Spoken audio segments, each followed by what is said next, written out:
Guys, welcome back to my channel. It's Angela, and welcome back to Ethony's 31 Days of Tarot 2022 prompts. So we are on day 19, and day 19 is: what tarot card do you look out for the most when you get a new deck, and why? And if you guys have watched my channel before, you probably gotta already know this. This is from my Light Series, and it is my favorite one. It is the Eight of Swords. When I first started reading tarot, trying to learn tarot, this is the third tarot deck I ever bought. First deck I didn't connect with. The second deck the first deck I bought, I still don't work with. It's the Radiant Rider-Waite-Smith. I had a guidebook and everything, built for newbies, pretty much. I couldn't connect with it. But the only card in that whole deck that I connected with was the Eight of Swords. I'm like, it's probably the most damaging looking card in here. She's tied up. She's blindfolded. It's crazy. She's in a puddle. There's swords surrounding her. Why am I drawn to this card?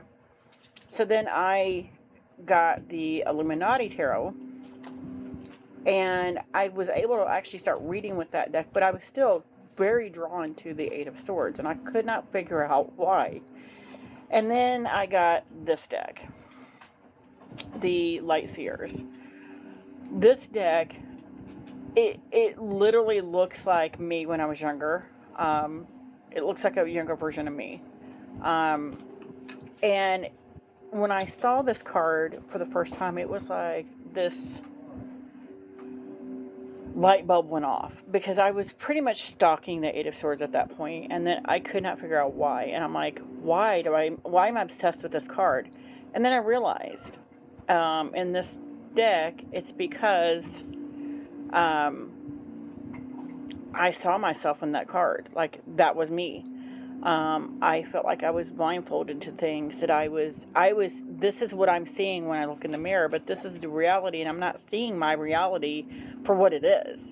I'm seeing that I have no options. I have no escape, pretty much. And because this card and I connected so well, and the realization, the light bulb moment went off with this card and this particular deck, it was this aha moment that opened the way for so much growth and healing that I didn't know I needed to do.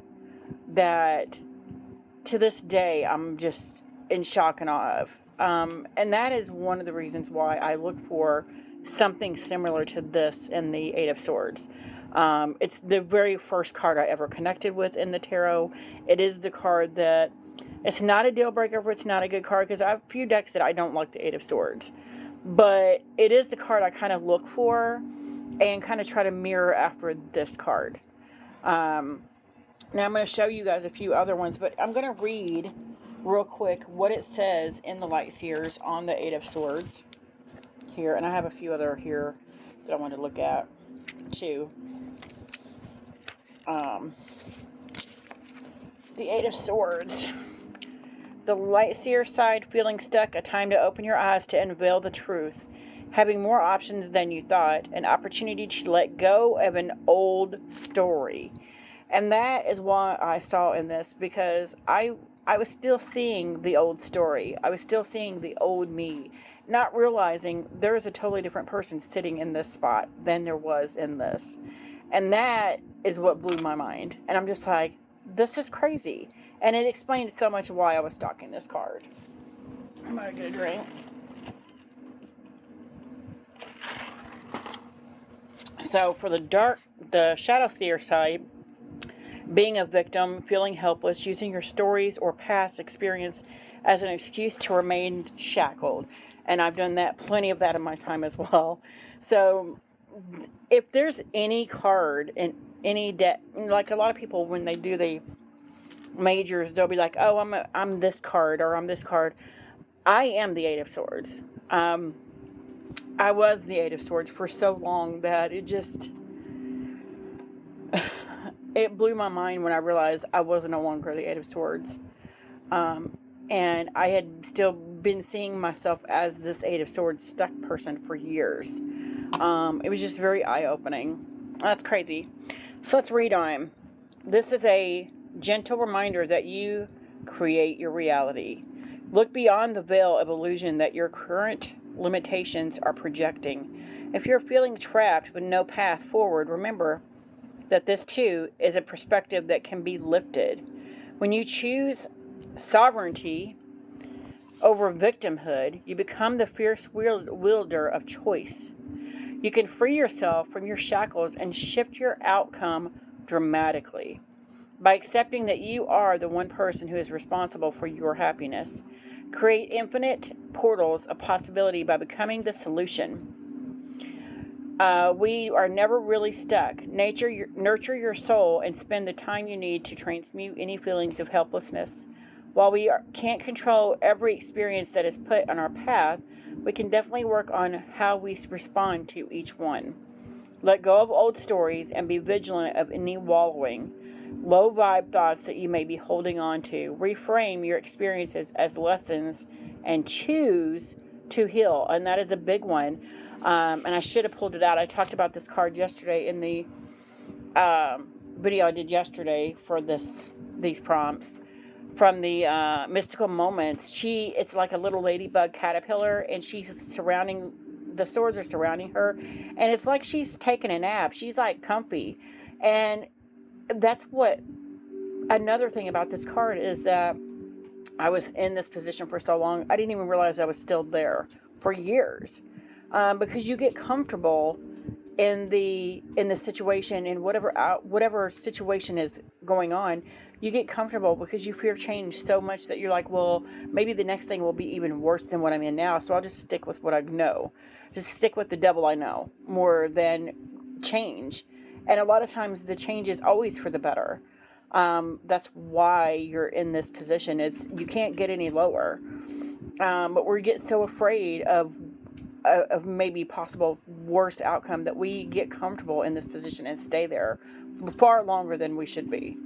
And it just blew my mind when I first saw this card in this deck, and I'm just like, what? And then this quote at the bottom says, I am free to choose my healing and my light. And it took me a very long time. I'm still learning that I choose my story. I choose how it's written. I am the heroine of my own story, and I choose how it happens. And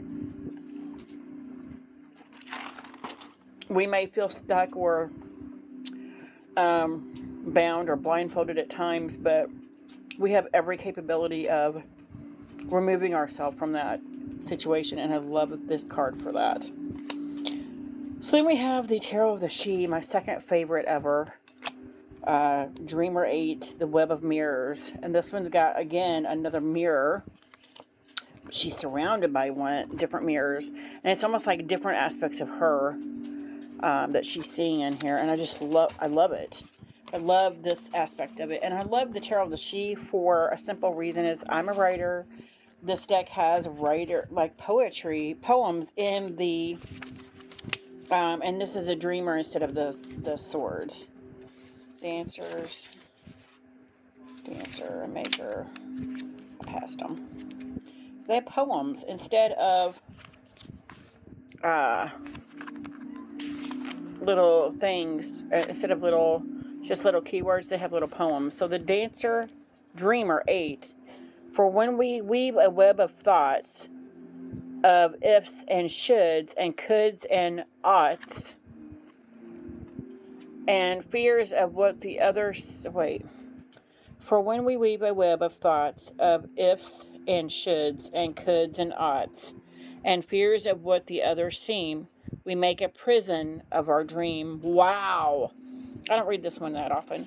And then there's keywords at the bottom. Trap of the mind, twisted perception, agoraphobia, wow, and complications.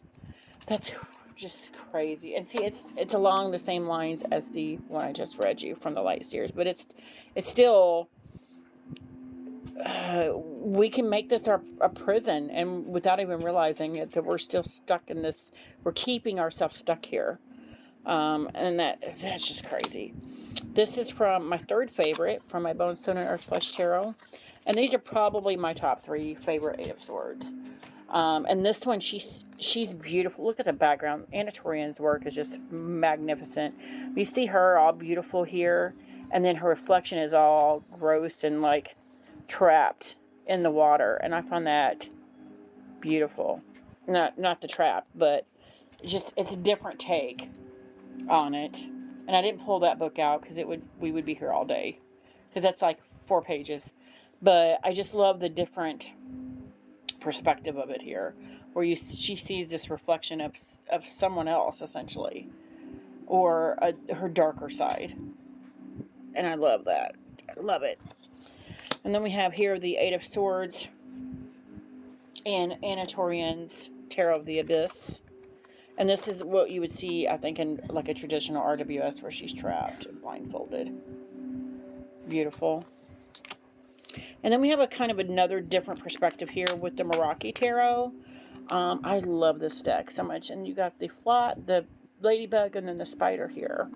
And I thought I would read what it says in this deck from the book. The Eight of Swords. Just to get different perspectives on these cards. The Eight of Swords shows you the restrictions you have on your thoughts and how this might bind you. The negative thought patterns that you may hold and nurture are unnecessarily trapping you and placing you as the victim. You are not powerless and can change your fate. Because this is an entrapment of the mind, you are free to release this and create a new path ahead, a new way of thinking. It's the time to see beyond your constructed limitations. So you construct these limitations yourself. And I love that thought process. It is just like you're free. The web is very dense, and the spider has created an enticing home for the powerless. The sky is dark and foretells a possible dead end, but beyond the clouds, the sky opens and clears the way to release. The ladybug is surrounded by 8 swords, and though she appears to be stuck, her wings are ready to fly away and own her freedom. Be willing to believe in your strength, and the strength card is my card of the year this year. So that actually gives me a more empowering feeling of the strength card, to know that you have the strength to fly away, to get out of this predicament. I love that. Be willing to believe in your strength. Spread your wings and see the possibilities of healing energy within you. I love that. Love that. See, and this is a great book too. The Meraki Tarot. It's very good. And then we have here the Eight of Swords with my Native American Tarot. And that's just beautiful. And I never read the book on this one either. And I thought I would take a gander at it and see what it says with you guys.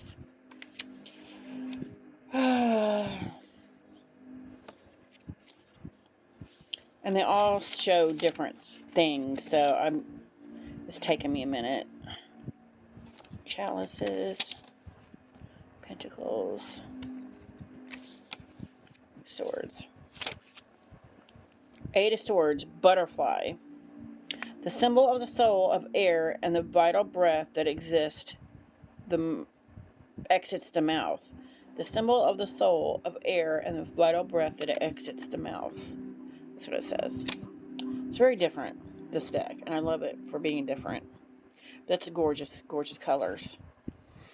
And then we have, actually this is probably my 4th favorite card, and I had to save it for last because all the other ones are this feeling of being trapped, caught in a web, seeing your own reflection differently, again, trapped here,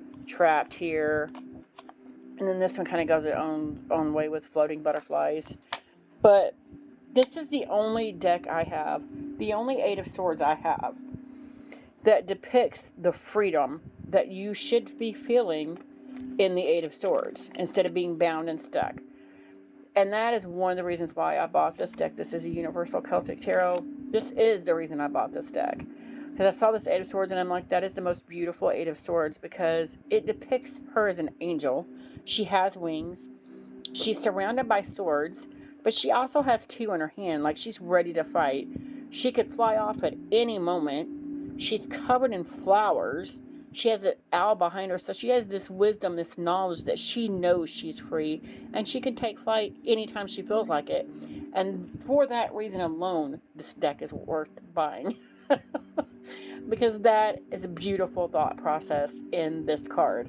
So I'm going to read to you because it's a little white book, but they a lot of times have different.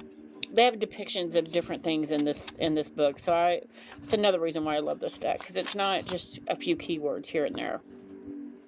So we're going to read the Eight of Swords. Bloodwed